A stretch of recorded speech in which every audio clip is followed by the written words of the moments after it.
what's up? What's up? This is the third review of the Frankenstein series, and this is episode number 36. This is the BKJ Mag experience, and thank you for listening. As I said earlier, this is episode 36, and this is about the third movie of the Frankenstein series. This one is titled Frankenstein, the Son of Frankenstein. Interesting. The Son of Frankenstein. This movie was made and released in 1939. Very interesting, strong cast. This was directed by Roland V. Lee. It was released on January 13, 1939. It was distributed by Universal Pictures. The budget was $420,000. Cinematographer was George Robinson. Music by Frank Skinner. This movie had a chilling effect. A very, very chilling effect.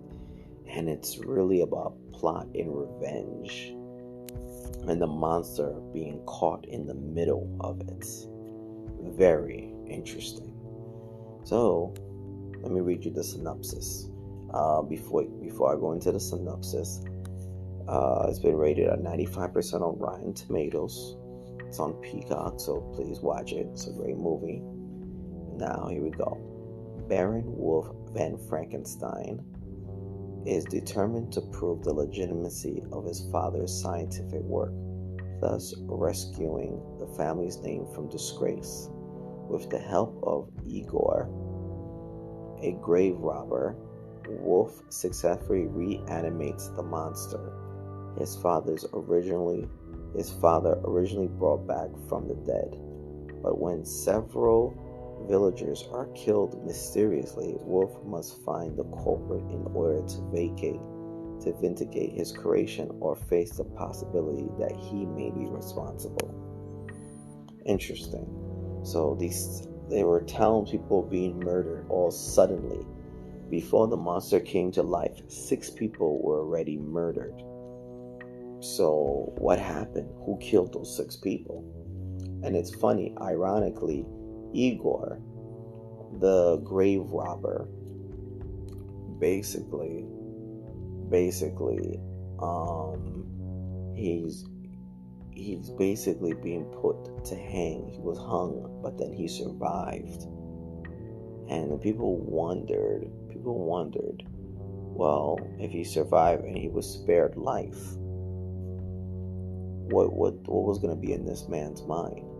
And let me tell you, this man's mind was quite sinister and nefarious. He basically plotted to get revenge on the people that basically sentenced him to death. And the thing is, you wonder, how did he carry this plot out? The monster. But then there's a lot of stories I don't want to give away. There's a lot of plot things I don't want to give away. Because I want you to watch the movie. But can a person really use a monster to really get revenge? Or is that person really a monster in society's eyes? You tell me when you watch the movie. Because I could certainly tell you, yes, the person is the monster, and he's using a monster to enact his rage upon society. That's Igor. Now, Baron, who's basically trying to rescue and clean up the sullied name of the Frankenstein in this town, this small town in Eastern Europe. He wonders what can he do to restore it, because they have a mockery of the father's name, the father and the grandfather and his grandfather. And he wants to figure out what can he do, how can he restore the name of Frankenstein back to legitimacy again. But he doesn't know how to.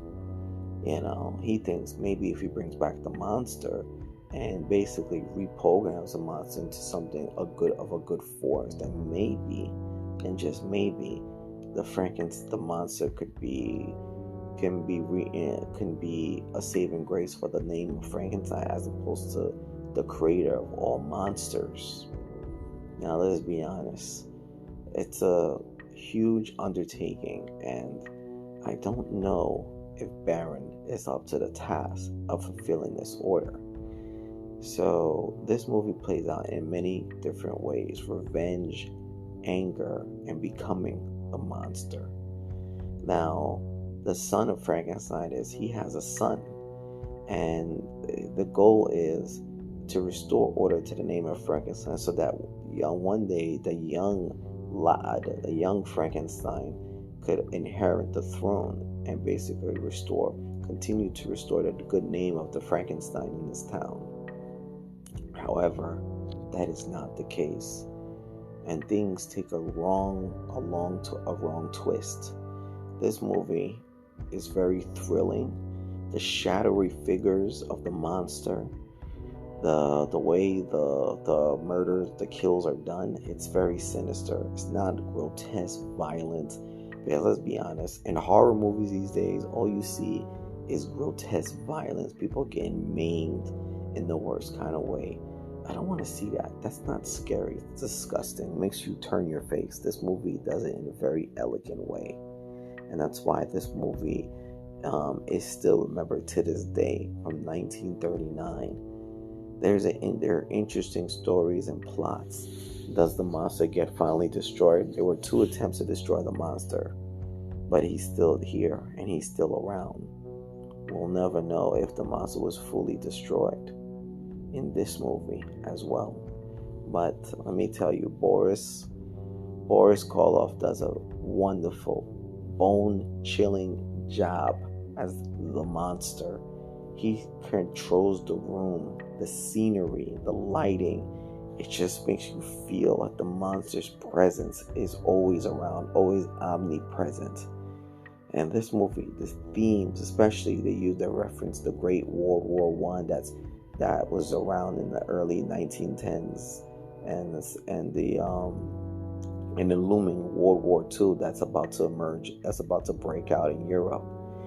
It's there. It's just chilling, bone chilling, revenge, plot, and murder and greed, trying to control one's thought process for evil. It all plays a part in this movie, as one tries to restore his father's name and the family legacy, and one tries to control an idea to try to get revenge for his own underbearings. The Son of Frankenstein, 1939, is a brilliant movie that plays on a lot of minds and a lot of points. It's a bone-chilling, scary movie. I love it so much. It was worth a great watch. I would definitely, there's a reason why that movie got 95%. I would have given it 100% on Rotten Tomatoes, let's be honest. The lighting was very intense. The cinematography, the different shots, the different angles is brilliant and mind-boggling. The story was intense. The direction of the characters, the emotion of the characters was moving. It's a movie that even though it was made in 1939, still lasts the test of time. So please tune in and watch this movie. It's a really great movie by Universal Pictures. These 3 movies that I've done a review for, Frankenstein 1931, The Bride of Frankenstein 1935, and The Son of Frankenstein 1939, these movies are the hallmarks of horror. And with today's technology, they could tweak it and make it so intense and so good. It was steeped with realism. It's just amazing. Jordan Peele, I hope you're listening out there. Because this is a project you should be doing as well, and not let these crappy other directors thinking they know what to do with the classic properties as these characters. Frankenstein, a monster. So again, tune into Peacock to watch the movie before it fades away into history. It's a great movie and you will not regret it at all. The Son of Frankenstein 1939. Thank you for listening to the BKJ Mad podcast experience. Appreciate y'all. Love y'all. Thank you. Peace. One.